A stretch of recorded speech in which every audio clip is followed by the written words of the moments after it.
We're approaching the drop zone. Axis forces hold the Marith line. Our mission is to cripple their logistics and take the Marith bunkers. First, secure our ordnance airdrops. Then demolish the bridge and cut their supply road. Once that's accomplished, take the Marith line from the Krauts and kick their asses out of Africa. That seems simple enough, but not easy by any means. This is the new war map, Operation Supercharge in DLC 3, United Front for Call of Duty World War II. And I have to say, before we get into the action, you can see I'm currently parachuting down. The Sledgehammer Games did provide travel and accommodation for me, but thankfully I didn't have to parachute down from the plane. But they did get me out to San Francisco to capture this gameplay for you, so that's all disclaimers out there. I'm not inclined to give you any certain opinions or feedback about the map. These are my actual genuine thoughts. And also you'll see this new submachine gun I'm using, the ZK or ZK if you're Americanly inclined. Don't even know if that makes sense, but yeah, it's a submachine gun you can actually change the fire rate of in game, so that was actually, I've had a lot of fun using this weapon. But let's get on to the war map specifically. You'll see we have to capture 3 crates that are being dropped from the sky. And a quick tip you'll see in the gameplay, this is a quick tip from your man Marley here before the map is even out. You can shoot these parachutes and get them down quicker, although I would try and make sure you're actually at the crate before you shoot them. So yeah, but you only get these tips here, right? That is exclusive content here.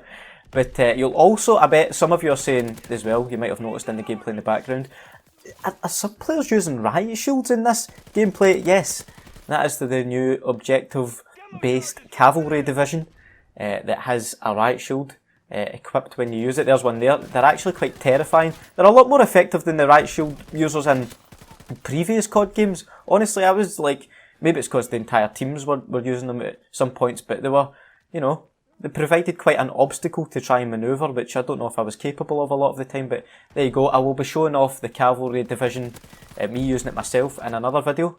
It's got a lot of things that objective players like myself, and yeah, if there's objective players watching this, you'll absolutely be over the moon to hear some of the things you get in this division. But anyway, we've captured the 3 crates, and now it's time to move on to destroying a bridge with a train on it that is absolutely packed to the rafters with guns. You can see it's currently trying to blast me into orbit there with its weapons. But moving on a bit further, my teammates actually carried me a bit of this section. I couldn't get much done. There's a right shoulder with a flamethrower that manages to burn me to a crisp there. But yeah, my teammates are getting all these bombs planted because the objective is to get this bridge down on the floor. There's also sniper towers that can be built from the defending side, but the bridge just took one out there. So yeah, there's plenty of things to be built on the defending side. This section is actually a nightmare to defend. You'll see when I'm showing from the defending gameplay. Well, not a nightmare, it's a nightmare in a fun way, if that makes sense. I don't know, is that just a dream then? That's a question for another time, but you've got 4 points to defend. That's quite tough. But when it gets down to just one bomb and you're just trying to get it over and over and over again, it's just a pure meat grinder.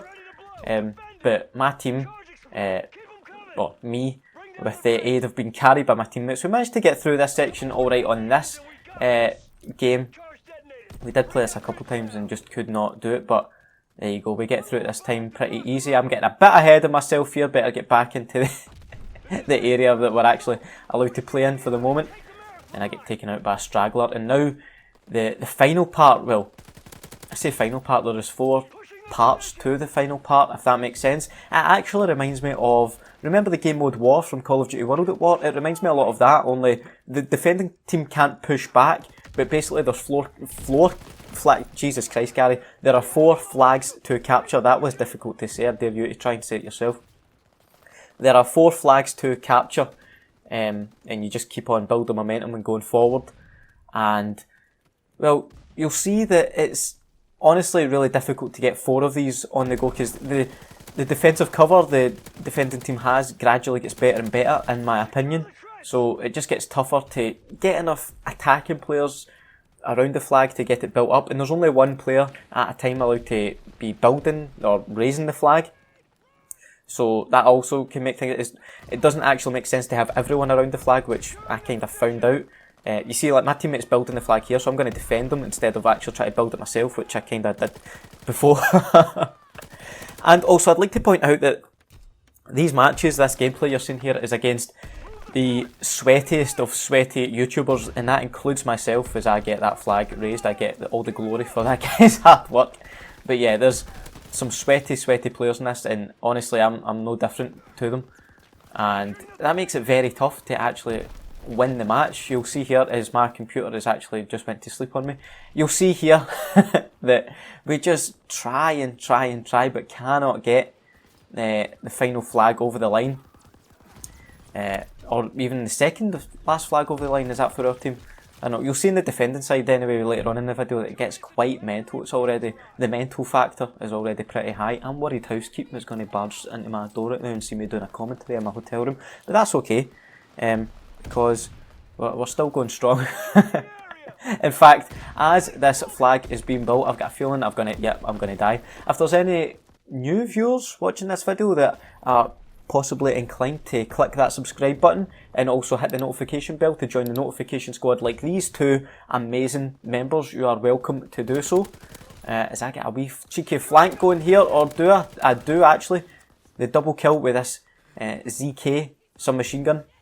I think I'm using it on the slow firing mode just now. You can bump that up, crank it up, mate, honestly, and it shoots hella rapid. Like my American pals would say. Honestly, you're out here for a few days and I'm starting to say things like dude. But how's that related to the gameplay? I don't know, Gary. I would definitely, here we go with my exclusive tips again that aren't really exclusive. Would definitely recommend using smoke for this section of the game, because honestly I don't know how you would do it without it, and I felt like I was the only one running them at this point. Also get a pal that's using cavalry to, you know, shield you, which I wasn't using. I should have got my teammates to help me out a bit there. Maybe my communication was not on point, but there you go, last chance. We've blown it. Can't get near the flag, and that'll be that. Defeated. Enemy airborne inbound. Protect the supply road at all costs. If we lose the Merith line, we lose Africa. I like the wee soldiers just having a wee kick about there in the background. I think one of their legs, or both their legs, one soldier's legs disappeared is what I'm trying to say, but that's going to cause some problems if I try to play football. But anyway, here's some gameplay from the defending side. We get absolutely steamrolled in the first part. We have to defend the crates, but I just wanted to show off this meat grinder section. So they've got one bomb left to blow up as I defuse it there to get the bridge crumbling down. I wasn't going to let that happen there, but possibly might have trouble stopping it altogether. But at that point in time, I've got an update for my PC. That is fantastic. I'm building this sniper tower, and this is a nice way, another exclusive tip. I wish I had time to edit in some voice sound over effects on that. Get that exclusive absolutely booming. But yeah, these tips hide up here, because they'll forget you're up here, and then you see they're trying to barge through. But I'm not going to allow that to happen either, because I'm the bouncer for this section, and you're wearing the wrong shoes, mate, to get in. And yeah, fell at that point too. And now they're onto the final flag. We were only on the second last flag of the final section. They're genuinely on this last flag. If they get that, they've won. But I get a nasty triple kill there to stop them in their tracks. And honestly, this section actually had me like on the edge of my seat. It was proper pandemonium trying to stop them to get this flag. I really enjoyed this section in particular of the war map, because it was just I like when COD just gets a bit hectic. I like when it just gets mad. There's no real structure to this. There's no like, right, you take this side, I'm going to take this, blah blah blah. No, it's just everyone get to that flag, jump on it, try and build it. Defend the side, everyone get to that flag and jump on top of the people that are trying to build the flag. You've also got Molotovs as well, so I would take advantage of those. That can just stop them building the flag for 5-10 seconds at a time if you get one planted on the flag. Is planted the right word for a Molotov? No sure. But as you can see here, this is when I've become strategic. I'm not running in anymore. I'm using this cover to my advantage, using the cover to my advantage there. Did eventually get flanked. You might actually have to watch that. See that thing I was saying about don't think about tactics? I'm taking that back. Maybe do consider tactics, because they are important at times. I get a kill there by using my teammate's head as a surface area to throw my Molotov at, which was kind of nice. Not not all the time you can say that. That's probably a phrase to get you demonetised for sure on YouTube, but we'll see later on. The enemies want to their last chance at getting this flag, and that should be that. I don't think they're going to get near it when I'm around, that's for certain, and we managed to get them out of there. I hope you've enjoyed this video, folks. I hope you've enjoyed seeing this exclusive gameplay of this new war map on Call of Duty World War II's DLC 3. Have a nice day, and I'll see you in the next video. Bye.